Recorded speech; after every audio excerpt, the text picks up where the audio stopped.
युवाओं को नौकरी देने का काम किया। वो एक ऐतिहासिक मतलब समय में और नौकरी उस समय दी गई। वर्ल्ड में ऐसा किसी भी देश में, किसी भी राज्य में नहीं हुआ था कि इतना कम समय में इतने सारे लोगों को नौकरी मतलब देना ये असंभव सा लगता था। वही आदरणीय अभी जो हैं मुख्यमंत्री हैं, अब उनका तो दिमाग अब काम नहीं कर रहा है, तो ये कहते थे कि ये अपने बाप के घर से पैसा लाएगा। अच्छा। लेकिन आज देखिए, मतलब उनको भी तेजस्वी यादव जी का जो विजन रहा है, उस विजन पर आना पड़ा है लौट करके। ये तो बहुत बड़ी युवाओं की जीत हुई है इसमें। अच्छा, क्या आपको लगता है कि आरजेडी आज भी सामाजिक न्याय के मुद्दों पर काम कर रही है? बिल्कुल। पार्टी ये जो खड़ा हुआ कर्पूरी जी के समय से, उस समय से लगातार सामाजिक न्याय के तहत मतलब कार्य हो रहे हैं। सामाजिक न्याय क्या है? सामाजिक न्याय होता क्या है? सामाजिक न्याय का मतलब है कि समाज के अंदर जो दबे कुचले, जो शोषित पीड़ित जो लोग हैं, जो पिछला पंक्ति में खड़ा है, उनको जो है कि समान रूप से मतलब आगे ला करके खड़ा करने की बात है। उसी के तहत हमारे देखे हैं कि शिवचंद्र राम जी को टिकट दिया गया। बगल में आप चले जाइए बरूराज में, जो एक गरीब का बेटा थी, पिछड़ा का बेटा नुनिया को जो है कि आदरणीय लालू यादव जी ने MLC बनाने का काम किया। अभी हाल के दिनों में पटना में चले जाइए, एक महिला जो है महादलित परिवार से आती हैं, उनको जो है कि लालू यादव जी जो है कि MLC बनाने का काम किया है। तो सामाजिक न्याय के तहत काम हो रहे हैं सब चीज़।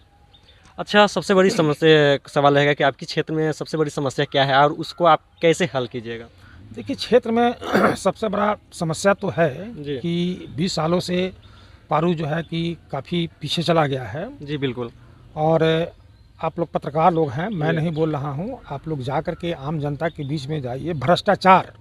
भ्रष्टाचार से दोनों प्रखंड बज कर रहा है, और लूट खसोट उसी तरह से जारी है। योजनाएं अगर प्राकलन अगर 1 लाख रुपया का बनता है तो सरजमी पे मात्र 10,000 5,000 का काम हो रहा है। सारे पैसे जो है कि पदाधिकारी बिचौलिया लोग मिल करके लूट रहे हैं। अभी नई जो है कि अनुमंडलाधिकारी जो आई थी, तो पारू प्रखंड का जो उन्होंने मतलब जांच किया था मात्र 2-3 दिन में, तो 13 या 14 करोड़ का गबन का जो है कि अखबार में प्रकाशित हुआ था।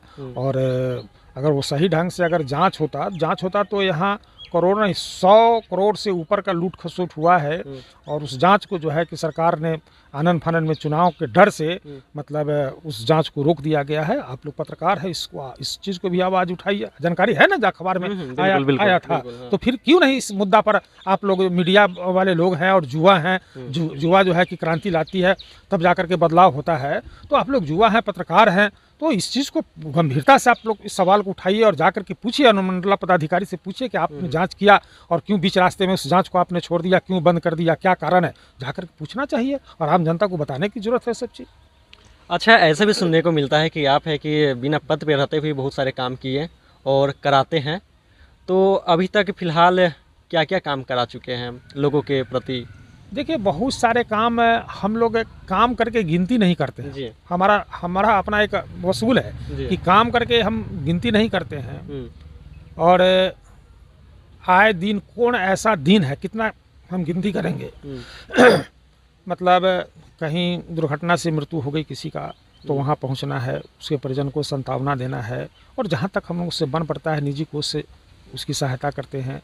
अभी अगलगी का समय आ गया, अभी लगा वहाँ पे गोपी धर्मत पंचायत में एक पासवान जी का टोला है, वहाँ पर 20-25 घर जला है। वहाँ जाकर के हम लोगों ने सहायता किया है। और आए दिन कल तो मैं निकला तो मतलब 3-4 जगह पे रुपौली भी गया था, वहाँ भी एक आदमी दुर्घटना से मर गए हैं। और आज फिर हमको जाना है, मतलब राजारामपुर पंचायत में मर गए हैं, वहाँ भी जाना है। तो हर जगह जाकर के हम लोग काम करते हैं। और विकास से संबंधित भी चाहे सड़कें हैं, पुल है, पुलिया है, हम लोग जहाँ तक, क्योंकि हमारी वाइफ है जिला परिषद है, उसके तहत जो है कि सड़कें भी हम लोग बनवाते हैं। और हम नाम बता देंगे, बहुत सारे सड़क मतलब यहाँ पर बना है। ये कुरवा चौर के बगल में जो है कि वहाँ PCC का कार्य हुआ है। ये सामने जो चौर है यहाँ पे देख रहे हैं, उसमें जो है कि PCC का कार्य हुआ है। आगे वहाँ अति पिछड़ा लोहार लोगों का टोला है, तो वहाँ पर हुआ है। बाजितपुर में हुआ है, सिमरा में अभी मतलब 14 लाख का योजना वहाँ पर स्वीकृत हुआ है। और ये नासी है कि जो है कि गोटा की तरफ जो रोड जाती है वहाँ से, तो उस रोड में भी जो है कि पीसीसी का कार्य हुआ है। तो विकास में भी हम लोग कहीं ये नहीं है, विकास तो सबसे पहले विकास का एजेंडा आगे होना चाहिए। शिक्षा है, शिक्षा आगे होना चाहिए। आप विधायक अगर बनते हैं तो 5 सालों में क्या क्या बदलाव लाएंगे? ये बदलाव बनने के बाद बदलाव 24 घंटे के अंदर में बदलाव दिखाई देंगे।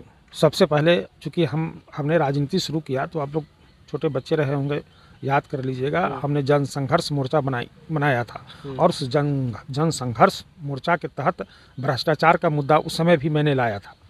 और पारू प्रखंड पर धरना प्रदर्शन हुआ था, उसमें 20,000 लोगों की भागीदारी हुई थी। आज भी सीडी है मेरे पास, खुलवा करके हम चाहेंगे तो आप चला सकते हैं, देख सकते हैं।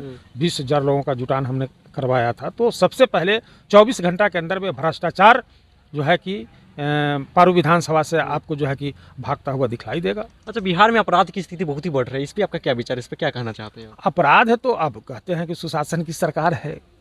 उन लोगों का तो एक मतलब रटाया जो है कि उन लोगों मतलब एक बना रहे हैं कि सुशासन की सरकार है।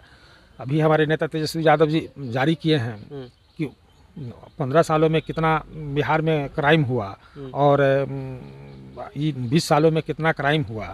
तो सभी लोग की मिर्ची लग गई थी, सब लोगों की मिर्ची लग गई थी। तो आए दिन हत्या का जो दौर चल, कौन ऐसा दिन है जो बिहार में हत्याएं नहीं हो रही है, लूट नहीं हो रही है। मोटरसाइकिल चौक चौराहे से मोटरसाइकिल लोगों को, आखिर ये कैसे थमेगा? और बैंक से सबसे बड़ा है कि बैंक से फ्रॉड करके जो है कि साइबर मतलब क्राइम हो रहा है। तो इस रुकने के लिए इच्छा शक्ति की जरूरत है।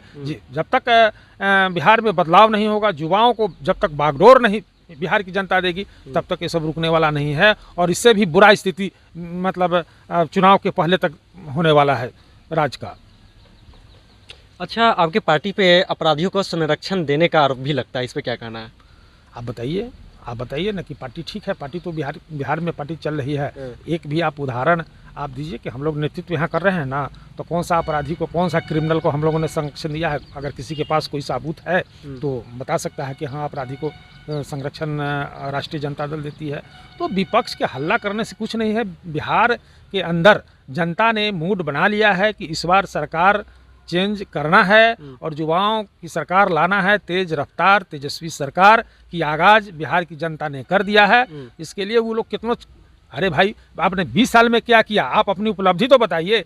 15 साल की बात करते हैं, जिस समय आदरणीय लालू यादव के हाथों में बागडोर मिला था तो बिहार उस समय धू करके जल रहा था। अच्छा, और उस परिस्थिति में आदरणीय लालू यादव जी को बिहार की बागडोर मिला, तो आप समझ सकते हैं, उनकी पीड़ा को समझ सकते हैं। जो राजनीति करता है उसकी पीड़ा को हम लोग समझते हैं कि कैसे उन्होंने कंट्रोल किया, कैसे सामंतवाद पर उन्होंने लगाम लगाया। ये लोगों को नहीं दिखाई दे रहा है। उस समय विकास का कोई मुद्दा नहीं था, मुद्दा था सामाजिक परिवर्तन का। सामाजिक परिवर्तन का मुद्दा था और सामाजिक परिवर्तन हुआ। जो लोग चप्पल नहीं पहनते थे आज चप्पल पहन रहे हैं। जो लोग बैठ करके बात नहीं करते थे बगल में बड़े बड़े सामंती के साथ, आज आंख में आंख डाल करके बातें कर रहे हैं। बात तो सही है। तो ये सब तो बदलाव हुआ ही। अच्छा, रोजगार पे आपको क्या कहना है? क्या है कि बहुत सारे बच्चे हैं जो कि एग्जाम या तैयारी से पहले उनका ये चयन रहता है कि अगला पार्टी किनका बन रहा है, तो रोजगार पे आपका क्या कहना है, बताइए। नहीं, रोजगार तो मूल जो है कि भारत का पिछड़ेपन का कारण है और बिहार तो उसमें अव्वल एक नंबर में है कि रोजगार यहाँ नहीं है। नहीं। और 20 सालों में नीतीश कुमार जी कहते हैं कि हम सुशासन की सरकार चला रहे हैं, चाहे चल रहा है एनडीए की सरकार चल रही है ना देश में, तो 20 साल नीतीश जी का हो गया। 10 साल 15वां साल में प्रवेश कर गए मोदी जी। लेकिन आप देख लीजिए कि इस जगह मोतीपुर में जो मोदी जी बोल के गए थे कि हम आएंगे पिछले फर्स्ट चुनाव में कि हम अगली बार जब हम आएंगे इस ग्राउंड में भाषण देने तो इसी चीनी मिल का चीनी का बना हुआ चाय पिएंगे। लेकिन अभी तक कैसे पड़ा हुआ है। लेकिन आज 20 सालों में जो है कि चीनी मिल चालू नहीं हुआ तो बेरोजगारी तो बढ़ेगी। पलायन बढ़ेगा। तो क्या लगता है आरजेडी की सरकार आएगी तो चीनी मिल चालू हो सकती है? बिल्कुल, उद्योग धंधे लगाए जाएंगे, तभी ना बेरोजगारी दूर होगी। अच्छा, पलायन बिहार का रुकेगी। पहला चीनी मिल जो है कि मधौरा में स्थित है, जो कि इसका स्थिति भी बहुत भी खंडहर की तरह तब्दील हो चुका है, तो उस पर क्या कहना है? बिहार ही खंडहर हो गया है। बिहारी खंडहर, बिहार ही खंडहर हो गया है। इसको सही कैसे किया जा सकता सही है? हम बोले ना कि जब तक युवाओं के हाथ में, जब तक बागडोर नहीं आएगा बिहार का, तब तक बिहार का विकास संभव नहीं है। पलायन नहीं रुकने वाला, रोजगार नहीं मिलने वाला, नौकरी नहीं मिलने वाला है। तेजस्वी जी के पास इच्छा शक्ति है, युवा हैं, युवा के लिए सोचते हैं, उनके अंदर विजन है, रोड मैप तैयार करके रखे हुए हैं, उस रोड मैप के तहत काम करते हैं तेजस्वी यादव जी। अच्छा, इसलिए सभी लोगों से हम लोग बिहार के जितने तमाम लोग हैं उनसे हम लोग अपील करेंगे कि इस बार युवाओं की आप सरकार लाइए, तब देखिए कि बिहार कैसे जो है कि दौड़ेगा, बिहार दौड़ेगा युवाओं के साथ। चलिए, बहुत खुशी की बात है कि इनसे मैंने कुछ तीखा सवाल किया और इन्होंने बहुत ही सरल भाषा में जवाब दिया, तो इनको तो दिल से बहुत बहुत धन्यवाद, क्योंकि अपना ये कीमती समय दिए। तो मैं हूँ लाइव फॉर नेशन के लिए अभिषेक राज।